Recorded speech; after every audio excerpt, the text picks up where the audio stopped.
Tusome kitabu cha Mwanzo sura ya kwanza mstari wa 14 hadi wa 19.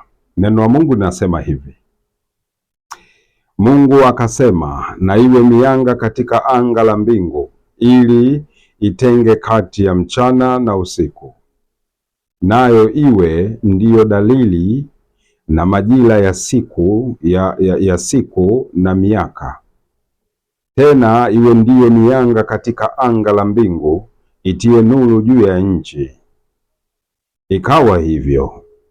Mungu akafanya mianga miwili mikubwa, ule mkubwa utawale mchana na ule mdogo utawale usiku. Akafanya na nyota pia. Mungu akaiweka katika anga la mbingu, itie nuru juu ya nchi na kutawala mchana na usiku, na kutenga nuru na giza.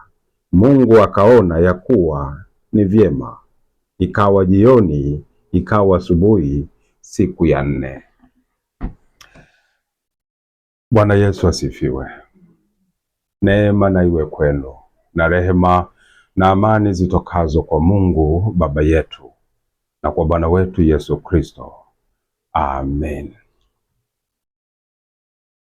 Kwa Mkristo yoyote yule, mcha Mungu yoyote yule, anapita kwenye hali mbili.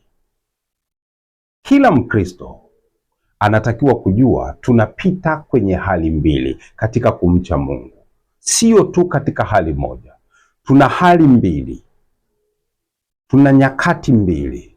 Kuna nyakati ya furaha na kuna nyakati ya huzuni. Tunapita kwenye wakati wa mema tunapobarikiwa na Mungu, tunamcha Mungu wakati huo. Lakini Mkristo asisahau kuna wakati wa kudhikika, kuna wakati wa mateso, kuna wakati wa kujaribiwa, kuna wakati wa magumu. Na huo nao, wakati huo tunatakiwa kumcha Mungu vile vile kama mwanzo tulivyokuwa tunamcha Mungu wakati wa mema. Hii kwa kila Mkristo ajue kwamba Mungu haabudiwi tu katika mema. Mungu anaabudiwa pia katika mabaya. Mtumishi wa Mungu Ayubu anasema, je, tupate mema tu kwa Mungu, tusipate na mabaya? Je, tumche Mungu tu pale tunapopata mema, tunapobarikiwa, tusimche Mungu hali wakati pale tunapojaribiwa? Tumche Mungu tu wakati tunapopata neema, tunapopita katika raha, katika amani?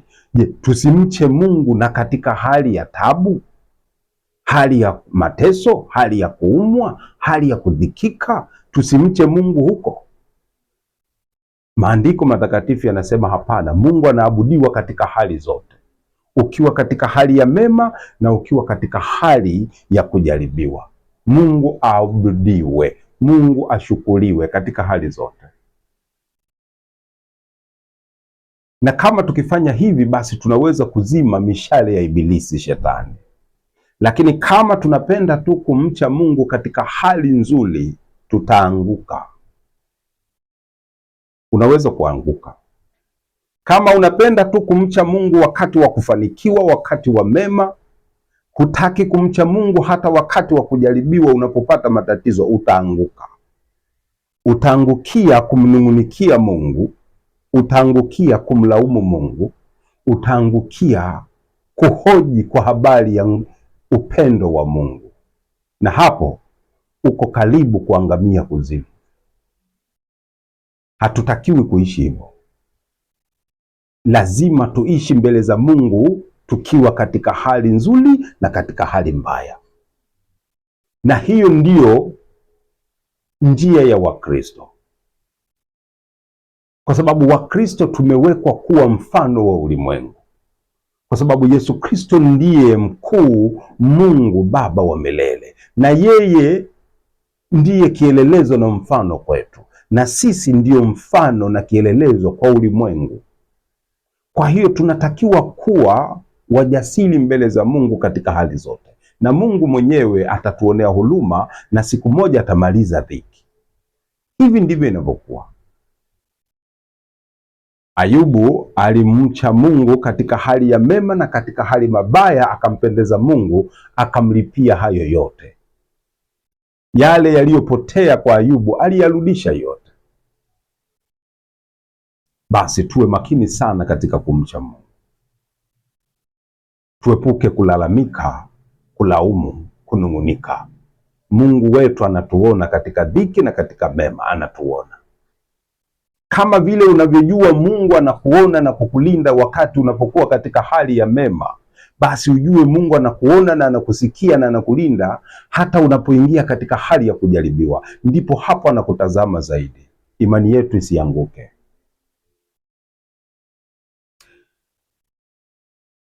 Neno la Mungu linasema hivi: Mungu akaumba mianga katika mbingu. Akaumba mianga katika mbingu. Akaumba mwanga ambao tunasema jua. Huu ni mwanga mkubwa. Akaumba na mwezi pia. Alafu akaumba na nyota pia. Alafu hivi vyote ndio vyenye kutoa nuru kwa ajili ya ulimwengu. Akaviweka juu vitie nuru chini juu ya nchi. Nini Mungu anamaanisha? Akasema na iwe mianga, akasema na iwe mianga katika anga la mbingu, ili itenge kati ya mchana na usiku. Ule mwanga mkubwa utawale mchana, na ule mwanga mdogo ambao ndio mwezi utawale usiku. Akaumba na nyota pia. Kwa hiyo nyota na mwezi vyenyewe vinatawala usiku wakati wa giza, lakini jua ni nuru kuu inatawala mchana. Unafikiria Mungu anamaanisha nini? Maandiko haya matakatifu manake nini? Ni unabii kwa ajili ya kanisa na Kristo wake. Watu wanatakiwa kujua hivyo. Mungu hakuumba tu jua kama kuumba tu. Ndani ya hilo jua kuna ujumbe mtakatifu anatupa sisi. Mungu hakuumba tu mwezi. Mungu hakuumba tu nyota. Iko maana ya Injili takatifu ameiweka katika hivyo vitu vitatu: jua, mwezi na nyota. Alafu akaamuru jua litawale mchana. Huu ndio mwanga mkuu utawale mchana. Mwanga mkuu unatawala mchana, na huu mwanga mdogo utawale usiku. Utawale usiku katika giza wake. Ni hekima ya Mungu. Huna Roho Mtakatifu huwezi kujua chochote hapa. Unaweza ukajua tu Mungu aliumba jua na mwezi na nyota, basi hujui maana yake nini.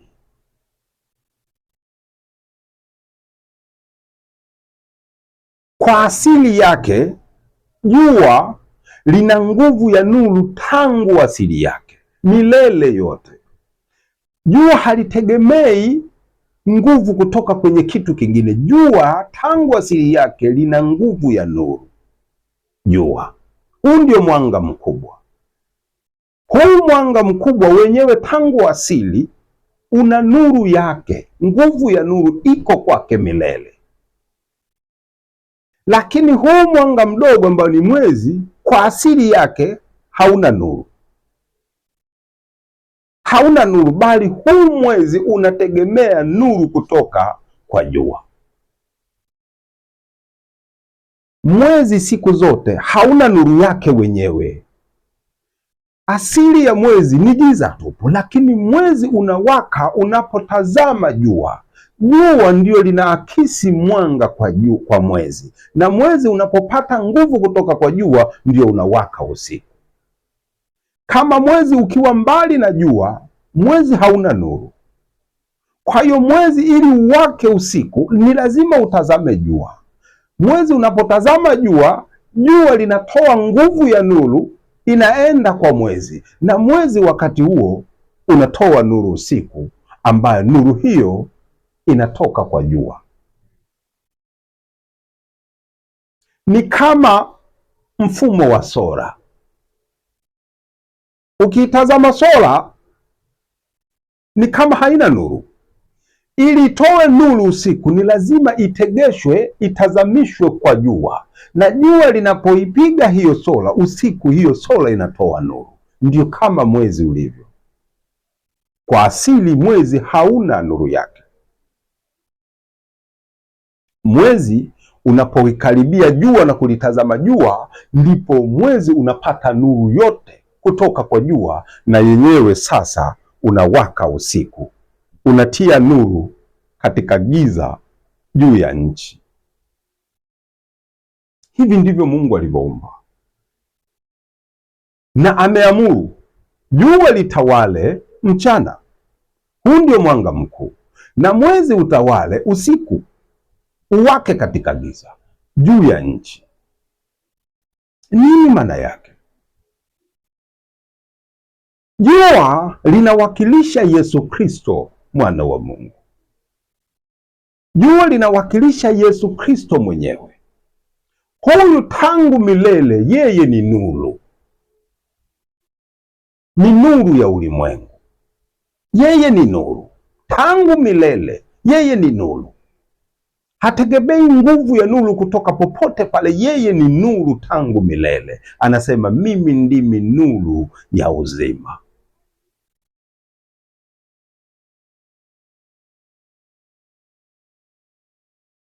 Na mwezi linawakilisha kanisa,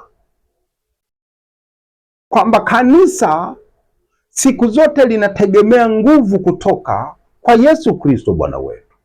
Kwa sababu Yesu Kristo ni nuru, sasa huyu nuru ndio anayoipa kanisa nuru. Kwa hiyo kanisa linapokea nuru kutoka kwa Yesu Kristo, na hili kanisa linatakiwa liwake ulimwenguni, katika ulimwengu wa giza. Ndio maana nasema jua litawale mchana na mwezi utawale usiku. Kwa hiyo kanisa, mwezi ni mfano wa kanisa, na hizi nyota ndio watakatifu ndani ya kanisa. Hawa wameamuliwa kutawala usiku. Ukisoma maandiko matakatifu, wakati Yusufu anaota ndoto, anaota jua na mwezi na nyota zinamsujudia. Yakobo akajua, akamwambia, ina maana mimi na mama yako na hawa ndugu zako 11 tutakusujudia. Kwa hiyo mama ni kama kanisa, Yakobo ni kama Yesu Kristo, alafu mama, mke wa Yakobo, ndio mfano wa kanisa, mwezi, alafu wao 11 ndio nyota watakatifu ndani ya kanisa. Sasa Mungu alipoumba, Yesu Kristo ni nuru na kanisa lake ni nuru. Nuru ya kanisa inatoka kwa Yesu Kristo. Kwa hiyo kanisa limepewa amri ya kuwaka usiku, litawale usiku. Usiku ni nini? Usiku manake ni ulimwengu huu wa giza, wa dhambi, laana na mauti, ulimwengu wa giza, huu ulimwengu tunaoishi. Kwa hiyo kanisa limepewa amri litie nuru ulimwenguni, nuru ya Kristo. Kanisa lina nuru ya Kristo, na Mungu ameamuru, hii nuru niliyokupa ni lazima kanisa litie nuru katika ulimwengu wa giza. Na hilo kanisa ndiyo hizo nyota, mtu mmoja mmoja mpaka kanisa lote. Hii ndio maana yake. Sisi tumepewa amri ya kutia nuru, sio kutia giza. Ulimwengu tayari ni ulimwengu wa giza. Giza tupu limetanda ulimwenguni, na sisi ni wa juu. Yesu Kristo ni wa juu na sisi ni wa juu. Mtu mmoja mmoja, wote walio wa Kristo ni wa juu. Ndio maana jua, mwezi na nyota vyote vikawekwa juu, vitie nuru chini ya nchi, mahali penye giza. Vitu vya juu vyote asili yake vina nuru. lakini vitu vya chini ni giza tupu. Kwa hiyo jua, mwezi na nyota vyote vimewekwa juu vitie nuru katika ulimwengu huu wa giza. Kwa hiyo Yesu Kristo yeye ni nuru anayetawala mchana. Kwa hiyo ndio maana sisi tunaitwa wana wa mchana, wana wa nuru, kwa sababu sisi ni mali ya Kristo. Tuna nuru inayotoka kwa Yesu Kristo. Ndio maana tunaitwa wana wa mchana, wana wa nuru. Tunatawaliwa, tuko chini ya huyu nuru mkuu ambaye anatawala mchana. Kwa hiyo sisi ni wana wa mchana, sisi ni wana wa nuru, tuko chini ya Kristo, na ulimwengu unatiishwa chini ya mwezi, yani kanisa. Kanisa ndiyo lina kazi ya kutia nuru ulimwenguni. Watu wanatakiwa kuelewa Injili. Kwa hiyo Wakristo wanatakiwa kujua wanayo kazi ya kutia nuru katika ulimwengu huu wa dhambi, laana na mauti, ulimwengu wa giza. Sisi ndiyo nuru.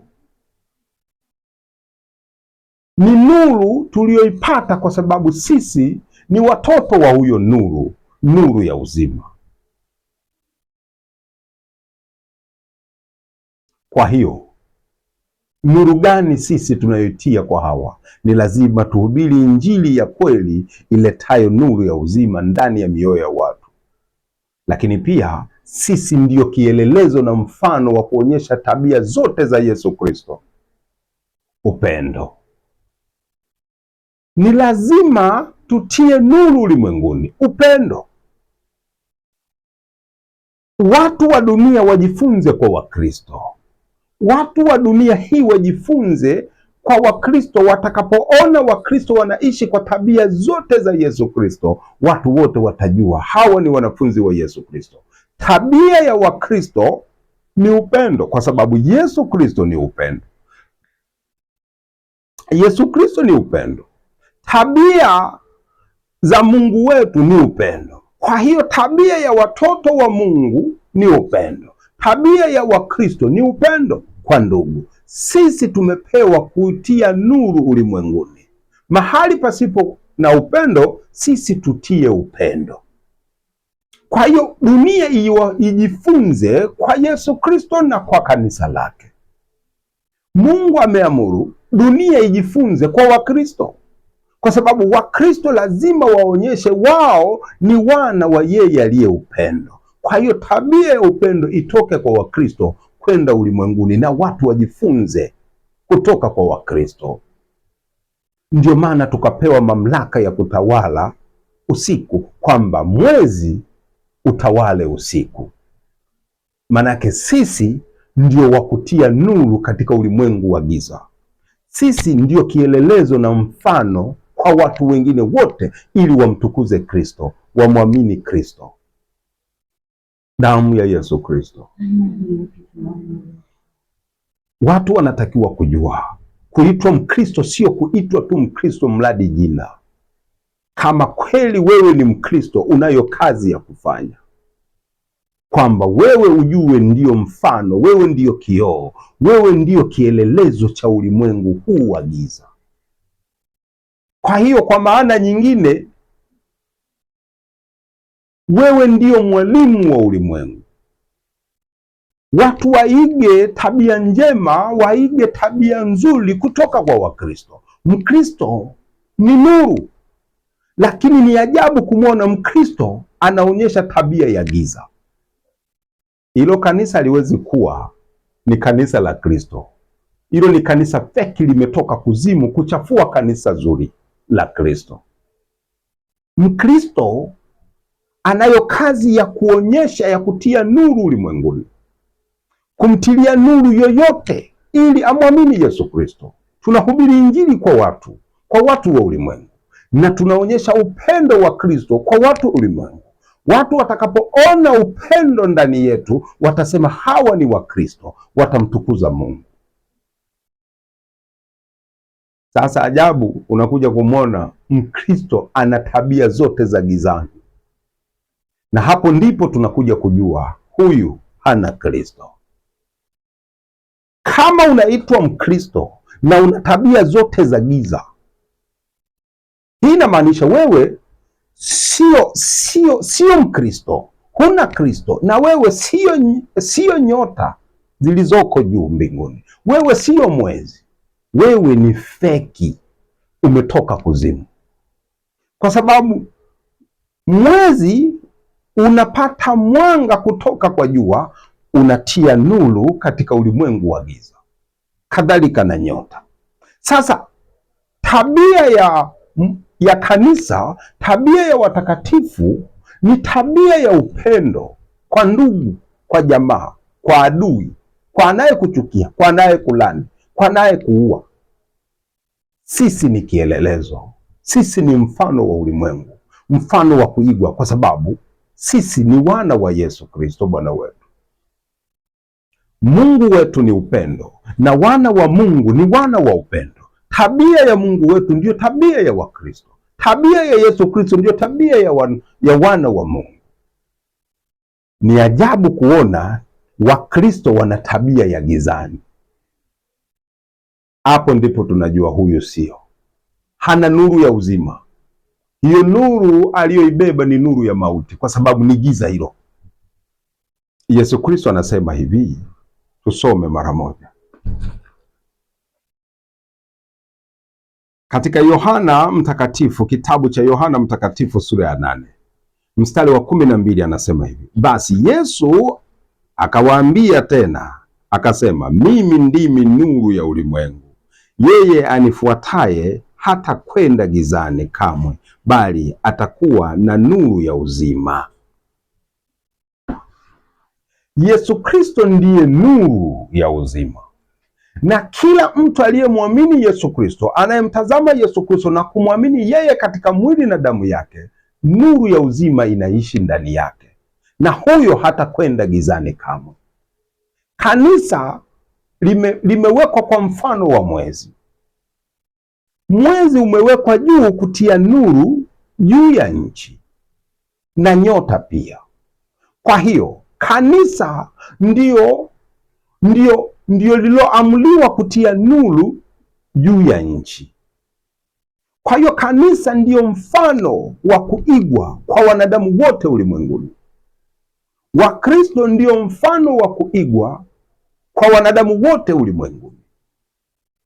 Mungu anasema, mimi ndimi nuru, na yeyote aliye wangu ana nuru ya uzima ndani yake.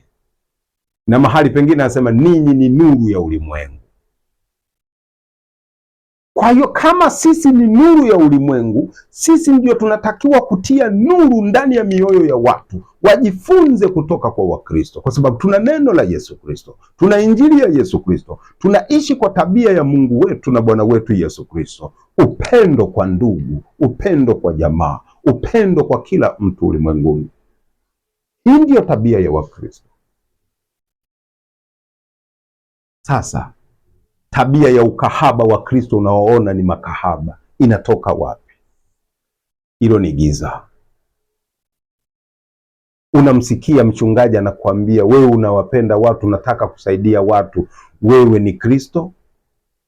Unashangaa, unaona sasa kama wewe hutaki kusaidia watu, unasema Kristo ndo anayesaidia watu, sio wewe. Hii inamaanisha hana lugha ya upendo na hana amri ya Mungu ya upendo. Kwa hiyo yeye sio mwezi ulio juu kutia nuru kwa ulimwengu, yeye ni wa giza. Ndio maana anapinga upendo kwa ndugu. Hataki kusaidia watu, hataki kumtazama mgonjwa, hataki kumtazama aliye uchi ili ampe nguo kama alivyobarikiwa, hataki kumpa chakula mwenye njaa. Anakuambia mimi siyo Yesu. Kwa hiyo kama yeye siyo Yesu, maanake huyo hakuzaliwa na Yesu, hakuzaliwa na Yesu Kristo. Huyu sio mwana wa Mungu, kwa sababu wana wa Mungu wanaishi kwa tabia ya Mungu Baba yao. Wewe unajua kabisa Yesu Kristo ni upendo, alafu unasema wewe sio Yesu Kristo, huwezi kutenda matendo mema kwa ndugu, huwezi kuwapenda, kuwasaidia ndugu, kwa sababu hayo matendo ni ya Yesu Kristo. Ina maana hukuzaliwa na Yesu Kristo. Umekwisha kujithibitisha mwenyewe, wewe ni nje ya Kristo, ila tu umejiita ni Mkristo. Wakristo wa kweli ni wale wanaijua amri ya Baba yao, walioamliwa kwamba tutie nuru katika ulimwengu wa giza, tuonyeshe upendo kwa ulimwengu ili ulimwengu ubadilike, umtukuze Mungu kwa Yesu Kristo. Kama tukiwahubiria injili ya imani katika mwili na damu yake, wana nuru ya uzima ndani yao, na hiyo nuru ya uzima ionekane kwa wale waliokuwa chini ya giza, ili tuwatoe huko katika giza, tuwalete kwa Kristo kwa njia ya upendo. Watu wanatakiwa kuelewa hii injili. Hii ndio injili Mungu anatufundisha. Ni Mkristo gani unamuona ndugu yako ana njaa na wewe umebarikiwa riziki, unamwacha, unamluka, unakula? Huna hofu ya Kristo, huikumbuki amri ya Kristo. Wewe ni nuru kwa ajili ya ulimwengu. Ni Mkristo gani wewe unajiita Mkristo, unamwona mtu ana kiu naye anaomba maji, unamluka, unampita? Na wewe ni Mkristo, nuru ya ulimwengu. Ni Mkristo gani wewe? Ni Mkristo gani wewe unamwona mtu ni mgonjwa, huendi kumtazama kwa msaada, unampita, unamluka, usimsaidie chochote? Na wewe unaitwa ni nuru ya ulimwengu. Kristo ametuamuru tuwe nuru ya ulimwengu. Wewe ni Mkristo gani ambao huna upendo? Ni Mkristo gani wewe unamwona mtu amefunga hata kwenda kumtazama? Ni Mkristo gani? Huna sifa ya kuitwa Mkristo. Mkristo mwenye sifa ya kuitwa mwana wa Mungu ni yule aliye na amri ya Mungu, upendo kwa ndugu. Watu wengi wako wanatembea, wamebarikiwa riziki, lakini wanawapita watu barabarani, wanasikiliza mahubiri ya watu waongo wenye tamaa ya fedha na mali. Usitoe sadaka kwa watu wa njiani, wengine sio watu. Nani aliyesema wale sio watu? Tamaa tupu ya pesa. Mchungaji anahubiri usitoe sadaka, usimsaidie mtu wa njiani, wengine wale sio watu wale. Wewe unamuona nani? Wewe si unamuona mtu yule na anaomba riziki na ni mnyonge, kilema, kipofu, ana matatizo, unamuona, unamluka na unasalibiana, alafu wewe unashika mafundisho kusema huyo sio mtu, ili mradi pesa yako upeleke kwa yeye, alafu unajiita Mkristo, unamluka huyo maskini. Una shilingi 5,000 unaenda kanisani unatoa, umemluka mtu njiani, anakuomba 200, anakuomba 100, anakuomba 500. Yaani hiari yako umpe 100 au 200, hakatai, anapokea. Unashindwa kusimama na kumweleza Bwana wetu Yesu Kristo amenituma nikupe hiki, unampa 200. Yeye atamtukuza Mungu. Bwana Yesu, asante, mbariki huyu mtu zaidi. Alafu unaenda kanisani unaomba baraka na umemluka Kristo njiani. Unamjua ni nani yule? Yule ndio Kristo. Siku ya mwisho wa Kristo watahukumiwa kwa sababu ya kukosa upendo.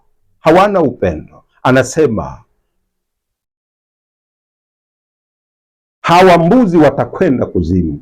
Kwa nini? Kwa sababu nalikuwa na njaa, hawakunipa chakula. Mathayo 25 kuanzia mstari wa 33. Nalikuwa na njaa, hawakunipa chakula. Nalikuwa uchi, hawakunipa nguo ya kuvaa. Nalikuwa na kiu, hawakuninywesha maji. Ndipo wale watu watasema, ni lini Bwana tulikuona wewe uko katika hali hiyo tukupaka? Yule mmoja mliyemtendea duniani mlinitendea mimi. Unakutana na Yesu Kristo njiani, una 5,000 unashindwa kumpa 200. Alafu unasema unaenda kanisani ukakutane na Mungu. Mungu umemwacha njiani. Wakristo sisi ndio mfano na kielelezo kwa ulimwengu wa giza. Upendo ni lazima uonekane kwa ndugu zetu, ili wajifunze kwamba sisi watakapotuona wajue hawa ni Wakristo. Kwa nini Yesu anasema hivi? Pendaneni ninyi kwa ninyi, ili watu watakapowaona watajua kwamba ninyi ni wanafunzi wangu. Kwa nini anasema hivi? Kwa sababu yeye ni upendo. Kwa hiyo tabia ya Wakristo tuliopewa ni upendo. Ndio maana anasema mkifanya hayo kwa jina langu, watu watawajua ni wanafunzi wangu. Wewe unaonyesha ukahaba, giza tupu, unawezaje kusema ni Mkristo? Wewe unaonyesha hali ya ukatili na choyo na hila. Unawezaje kujiita Mkristo? Ni hatari kubwa. Lazima watu wajue Mungu aliumba mianga miwili mikubwa, mmoja utawale mchana jua, na mmoja utawale usiku mwezi. Akaumba na nyota pia. Jua linawakilisha Yesu Kristo, mwezi unawakilisha kanisa, na nyota watakatifu ndani ya kanisa. Hawa watakatifu na huu mwezi umepewa mamlaka na amri ya kutawala usiku. Kwa hiyo kanisa limepewa kutoa nuru katika ulimwengu wa giza, ili kuwatoa watu gizani, kuwaleta kwa Kristo, wapate nuru ya uzima wa milele. Hii ndiyo kazi ya kanisa, kuonyesha upendo wote wa Kristo, kuhubiri injili ya kweli, imani na upendo kwa ndugu, ili tuwatie katika nuru. Kwa hiyo sisi kazi yetu ni hiyo, tumepewa hii amri, kuanzia na kanisa hadi mtu mmoja mmoja ajue amri tuliyopewa kuifanya wakati tunaishi hapa duniani ni kutia nuru katika ulimwengu wa giza, yaani kuwaokoa watu kutoka katika mateka chini ya utawala wa giza, shetani ibilisi, tuwalete kwa Kristo wapate uzima wa milele. Sisi ni mfano. Makanisa ya sasa hivi ni makanisa hatari, ni makanisa ya mashetani, yamejaa giza. Watu wanasali uchi. Watu wanasali uchi. Hakuna kanisa tena. Wakristo wamekuwa Wakristo fake, ni mashetani matupu. Ukitazama makanisa ya sasa hivi yamekwisha kukengeuka, ni ushetani mtupu unafanyika. Na makanisa yanasema huu ndio usasa. Makanisa ya kisasa wamesahau kanisa limepewa amri na Mungu tangu milele, tangu uumbaji wake. Anaumba jua, mwezi na nyota, kwamba mwezi na nyota zitawale usiku, kwamba kanisa litie nuru katika ulimwengu wa giza. Kanisa liwe mfano na kielelezo kwa watu wa ulimwengu, ili kuwaokoa ndugu zetu, kuwaleta kwa Mungu aliyewaumba. Damu ya Yesu Kristo. Basi Mungu atubariki, watu wajue, tusiwe wachoyo, tuwe na moyo wa upendo wa Mungu wetu, na kujua wewe ni mtu wa Mungu kweli, unampenda Yesu Kristo. Basi moyo wa upendo utainuka ndani yako na kufanya matendo mema, kuvaa mavazi ya kujisitiri na tabia nzuri, kutafuta amani na watu wengine. Lazima tuwe kielelezo na mfano. Wakristo sio wagomvi kwa tabia ya Kristo. Tunajifunza kila kitu kutoka kwa Yesu Kristo. Hatuna neno lingine. Katika hali zozote zile, sisi tunaangalia Yesu Kristo alivyotuamuru. Tunaishi kwa tabia ya Mungu wetu, kwa tabia ya Bwana wetu Yesu Kristo. Upendo kwa ndugu, imani kwa Kristo, upendo kwa ndugu. Sisi ni mwezi, sisi ni nyota. Kwa hiyo tunatia nuru katika ulimwengu wa giza, kwa wanadamu wasio wa Kristo wajue sisi ni upendo, na wao waupokee huu upendo. Wabarikiwe na Mungu. Neema na iwe kwenu, na amani na rehema zitokazo kwa Mungu Baba yetu na kwa Bwana wetu Yesu Kristo. Amen.